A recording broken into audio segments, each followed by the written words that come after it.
By late 1915, the British Empire had turned loyalty into a currency, rewarding those who served the crown with status and protection. On November 18th, Baba Sukhdev Singh Sodhi received his payment. For his role in tracking down a revolutionary in Kabul and handing him over to the authorities, the British awarded him a medal for his service. But on that same day, his 16-year-old daughter, Shahzadi Raghbir Kaur, was miles away from the ceremony.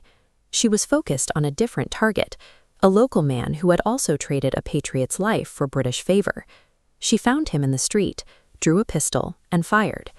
As he collapsed, she turned the weapon on herself and pulled the trigger. This left a chilling question for the community. Why would a girl who spent her life caring for her father choose to destroy his legacy on the very day the empire chose to honor it? To find the answer, we have to look at the collapse of the Ghadar movement. Earlier that year, thousands of Indians had attempted an armed uprising to break the British hold on the country. The rebellion didn't fail because of a lack of will. It was dismantled by a network of local informants who traded the locations of hideouts and leaders for British gold. For Raghbir Kaur, this betrayal was personal. Her family were Sodhis, direct descendants of the Sikh gurus, a lineage defined by centuries of resisting oppression. Her father's service to the British was a direct contradiction of that history. She had been raised by her father alone after her mother's death, and she was a devoted daughter who handled his household and his care. But as she watched him earn medals for hunting revolutionaries, the gap between her family's history and her father's actions became impossible to ignore. Her internal conflict reached a breaking point because of the fate of one specific man, Kartar Singh Sarabha. In February 1915, Kartar Singh Sarabha was a fugitive. He and two other leaders were hiding near Peshawar, moving through crowded markets to stay one step ahead of a British manhunt. Sarabha was 19 years old, a writer and a scholar who had become the intellectual heartbeat of the Ghadar movement.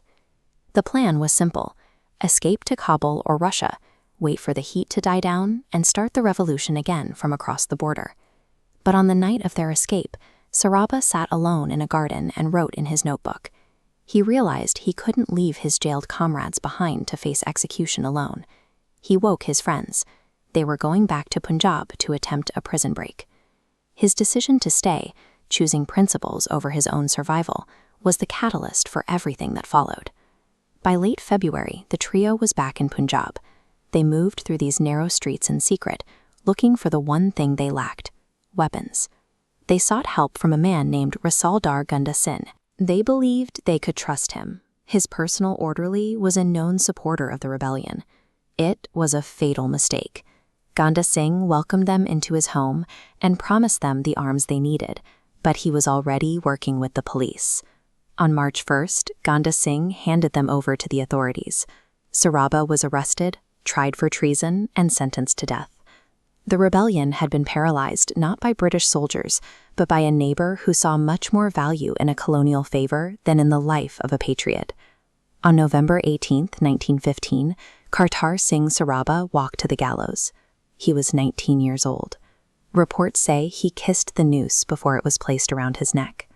On that same afternoon, Raghbir Kaur's father, Sukhdev Singh, was receiving his own reward for a nearly identical act of betrayal. When Raghbir Kaur heard that Sarabha had been executed, she was forced to face the reality of her own household. Her father's loyalty to the empire was the exact force that had killed the man she considered a hero. She decided to act on the values of her Sodhi ancestors rather than those of her father. She left her home and traveled to the village of Gunda Singh, the man who had personally turned Sarabha in. She found Gunda Singh, shot him, and then turned the gun on herself. Within minutes, the man who betrayed Sarabha was dead, and the daughter of a British loyalist had ended her own life.